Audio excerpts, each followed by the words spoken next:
Hey everyone, welcome to Historical World of English, the place where we bring you the latest updates, fun moments, and behind-the-scenes stories you won't want to miss. Reform and Expansion from 1830 to 1848. History of the United States from 1815 to 1849. Second Party System. Main articles: Andrew Jackson's presidency and the Second Party System. Over the selection of a successor to President James Monroe, the former Jeffersonian, Democratic-Republican, Party split into factions. The faction that supported many of the old Jeffersonian principles, led by Andrew Jackson and Martin Van Buren, became the Democratic Party. According to Norton's explanation of the change in 1828, Jacksonians believed the people's will had finally prevailed. Through a lavishly financed coalition of state parties, political leaders, and newspaper editors, a popular movement had elected the president. The Democrats became the nation's first well-organized national party, and tight party organization became the hallmark of 19th-century American politics. The Whig Party was helped to be formed by opposing factions led by Henry Clay. The Democratic Party had a small but decisive advantage over the Whigs until the 1850s, when the Whigs fell apart over the issue of slavery. Westward Expansion and Manifest Destiny. American Frontier, Manifest Destiny, and Indian Removal. As pioneers pushed the frontier of settlement to the west, the country expanded rapidly in terms of population and area. Some Native American tribes resisted militarily, but after 1830 they were overrun by settlers and the army and moved to reservations in the west. In that year, Congress passed the Indian Removal Act, which authorized the president to negotiate treaties that exchanged Native American tribal lands in the eastern states for lands west of the Mississippi River. Its goal was primarily to remove Native Americans, including the 5 civilized tribes, from desirable lands in what's now Oklahoma. The relocations caused thousands of deaths, as documented in the Cherokee Trail of Tears, the most infamous of which was when approximately 4,000 of the 16,000 Cherokee who were relocated died along the way in 1838. Many of the Seminole Indians in Florida refused to move west and fought the Army for years in the Seminole Wars. Manifest Destiny was the belief that American settlers were destined to expand across the continent. Manifest Destiny was rejected by modernizers, especially the Whigs like Henry Clay and Abraham Lincoln, who wanted to build cities and factories, not more farms. Democrats strongly favored expansion and won the key election of 1844. The Republic of Texas was annexed in 1845, triggering the Mexican-American War after a contentious debate in Congress. The U.S. Army invaded Mexico at various points, took Mexico City, and ultimately won the war decisively. The Treaty of Guadalupe Hidalgo ended the war in 1848. In the treaty, the U.S. acquired much of the American Southwest, including California and New Mexico, with Mexico being paid $15 million in compensation. Many Democrats wanted to annex all of Mexico, but that idea was rejected by white Southerners who argued that incorporating millions of Mexican people, mainly of mixed race, would undermine the U.S. as an exclusively white republic. Instead, the U.S. took Texas and the lightly settled northern parts, California and New Mexico. Simultaneously, gold was discovered in California in 1848 and led to 100,000 white settlers flocking to California in 1849, the California Gold Rush miners, known as 49ers. California grew rapidly, and by 1850, the non-native population went from 1,000 to over 125,000 by 1850. However, the flurry of white settlers in the 1850s devastated many Indians, and the United States government began a policy of forcible removal and extermination of the natives to prepare the state for white settlement. From the early 1830s to 1869, the Oregon Trail and its offshoots were used by over 300,000 settlers headed to California, Oregon, and other points in the far west. On foot, it took 5 to 6 months for wagon trains. A peaceful compromise with Britain gave the U.S. ownership of the Oregon Country, which was renamed the Oregon Territory. The demand for guano, which was prized as an agricultural fertilizer, prompted the United States to pass the Guano Islands Act in 1856. This law allowed Americans to take possession of unclaimed islands with guano deposits in the name of the country. Nearly 90 islands in the Caribbean Sea and Pacific Ocean were annexed by the United States as a result of the act. By 1903, 66 of these islands were recognized as U.S. territories. The women's suffrage movement began with the Seneca Falls Convention in 1848. Elizabeth Cady Stanton and Lucretia Mott, advocates for women's rights and abolitionists, organized it. The convention began on July 19, 1848, in the town of Seneca Falls, New York, with 300 people in attendance, and concluded the next day with signing the Declaration of Sentiments, demanding equal rights for women, including the right to vote. The women's rights campaign during first-wave feminism was led by Elizabeth Cady Stanton, Lucy Stone, and Susan B. Anthony, among others. Stone and Paulina Wright Davis organized the prominent and influential National Women's Rights Convention in 1850. The American Civil War, the Reconstruction Era, and the Great Reconstruction, 1848 to 1877. Separation of the North and South. Main articles: Origins of the American Civil War, History of the United States, 1849 to 1865, and Abolitionism in the United States. Also see Southern Plantation Complexes, Pro-Slavery Thought, and the Antebellum South. After 1848, the issue of slavery's expansion dominated, with anti-slavery factions in the North and pro-slavery factions in the South at odds. By 1860, there were 4 million slaves in the South. A small number of Northerners, called abolitionists, sought the immediate abolition of slavery, while much larger numbers in the North were opposed to the expansion of slavery and sought to put it on the path to extinction. There was resistance to slavery by both peaceful and violent means.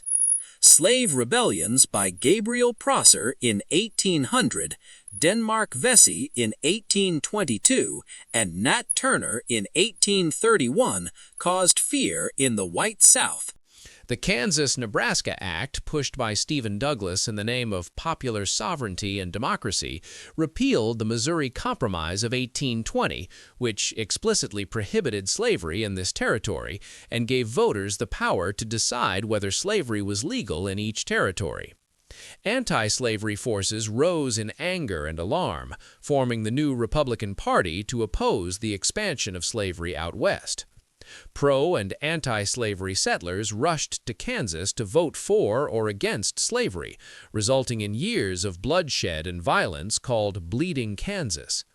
The fledgling Republican Party ruled nearly all northern states, and as a result, the electoral colleges by the late 1850s.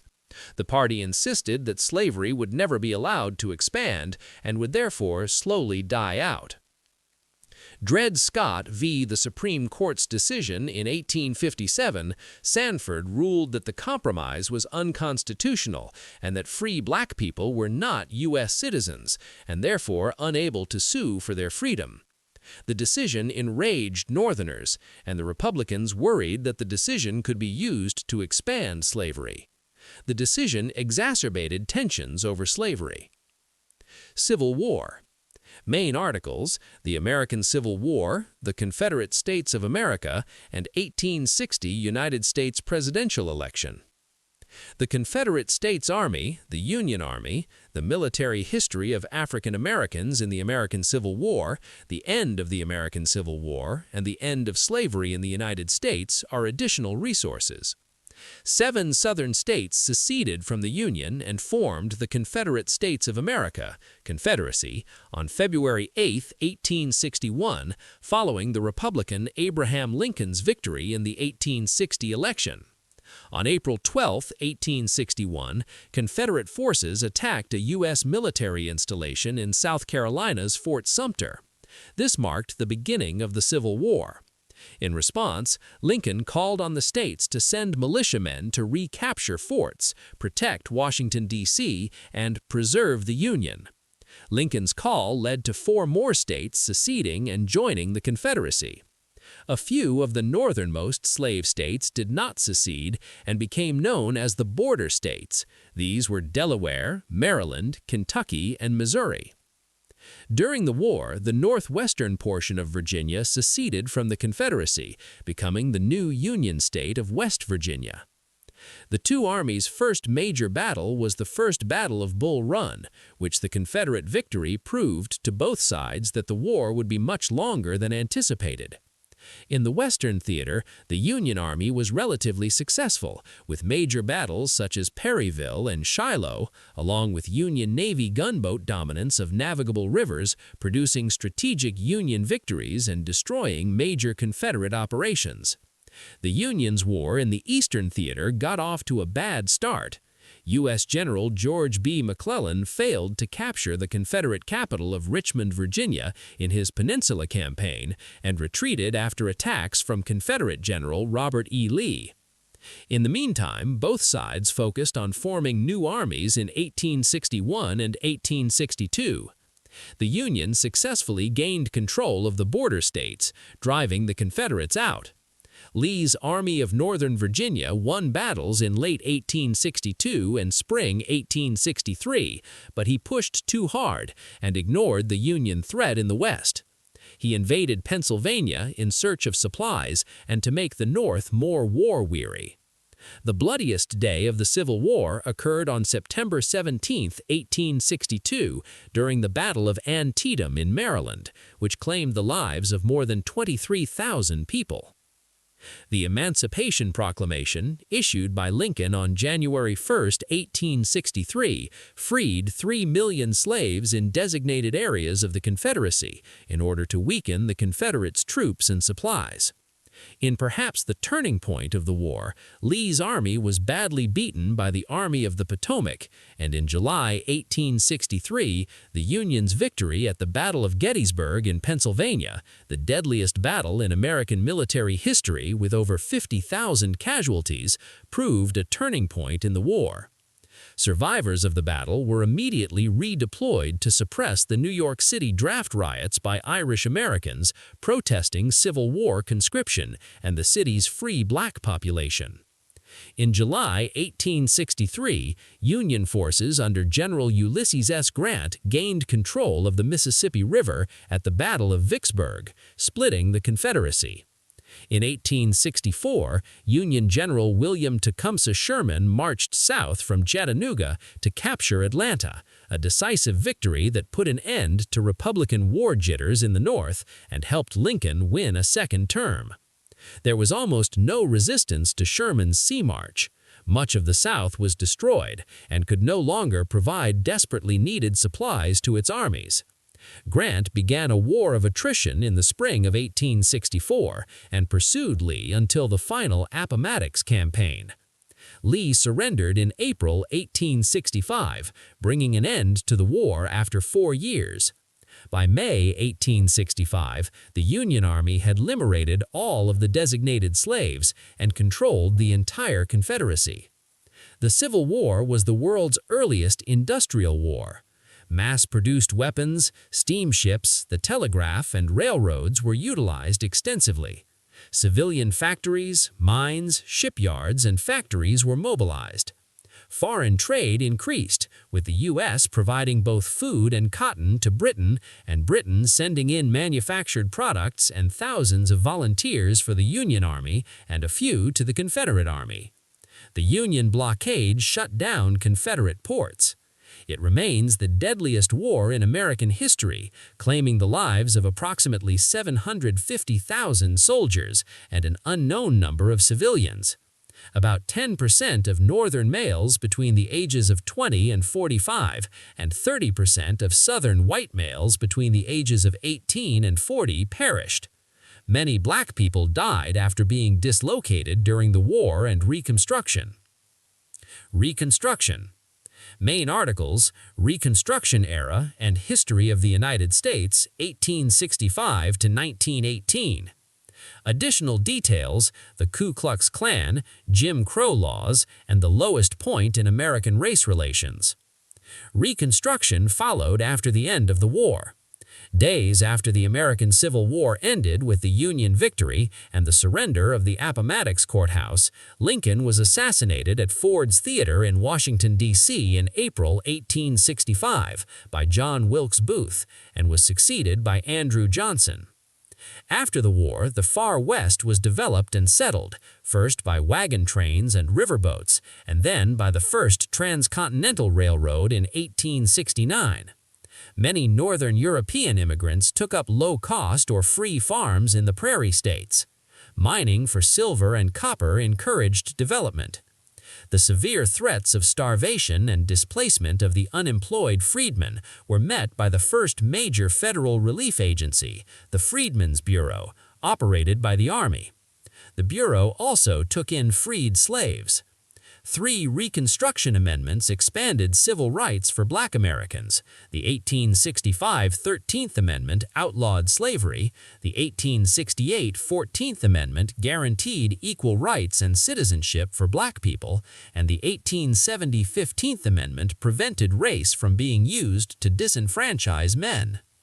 Ex-Confederates remained in control of most Southern states for over 2 years until the radical Republicans gained control of Congress in the 1866 elections.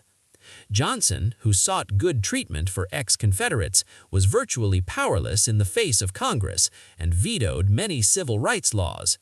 He was impeached in 1868, but the Senate's attempt to remove him from office failed by 1 vote. Congress granted voting rights to black men and temporarily prohibited the offices of numerous former Confederate leaders. A coalition of freedmen, led by carpetbaggers, newcomers from the North, and scalawags, native white Southerners, supported by the Army, led to the establishment of new Republican governments. Opponents said they were corrupt and violated the rights of whites. During Reconstruction, when the Republicans controlled the South, many freed blacks were able to vote and even hold public office for a brief time. In response to radical Reconstruction, the Ku Klux Klan, KKK, emerged as a white supremacist terrorist organization opposed to black civil rights and Republican rule. President Grant's enforcement of the Ku Klux Klan Act of 1871 shut them down. Paramilitary groups such as the White League and Red Shirts emerging around 1874 openly intimidated and attacked black people voting. Reconstruction ended after the disputed 1876 election. The Compromise of 1877 gave Republican Rutherford B. Hayes the presidency in exchange for the withdrawal of all federal troops still stationed in the South. As a result, the Southern states passed harsh laws on African Americans known as Jim Crow laws that effectively disenfranchised black and poor white voters by making voter registration more difficult through poll taxes and literacy tests. Black people were segregated from whites in the violently enforced Jim Crow system, and lynchings and threats of violence against blacks were commonplace. In 1882, the United States passed the railroads. The railroad produced as profound a change in the 1800s as electricity did in the 20th century. Its revolutionizing effects can scarcely be exaggerated, as historian Chester Wright put it. The first transcontinental railroad made it possible to travel across the country in a matter of days instead of months. Even more importantly, it cut freight rates down to a small fraction of what they had been with wagon transport. Prior to the Civil War, average rail freight rates were 3 cents per ton mile. A ton mile is 1 ton of freight hauled 1 mile, compared to 15 cents by wagon. Rail freight rates fell even further and were less than 1 cent per ton mile by 1895. For instance, a load of corn from a farmer in the West might be worth $100 in Chicago, but it would cost $100 to transport it there by wagon. Therefore, farming was unprofitable in the majority of the West. This was drastically altered when the railroad came into existence. Instantaneously, freight rates dropped to a small fraction of what they had been by wagon. As a result, farming throughout the West could be done at a profit. So could mining, logging, and ranching. All forms of economic activity increased significantly in the 1800s as a result of low-cost rail transportation. As historian George Rogers Taylor put it, the magnitude of this change was so great as to permit a major revolution in domestic commerce. People were under the impression that it would take 300 years to populate the Louisiana Purchase when Thomas Jefferson purchased it in 1803. It was completed in just 30 years when the railroad arrived.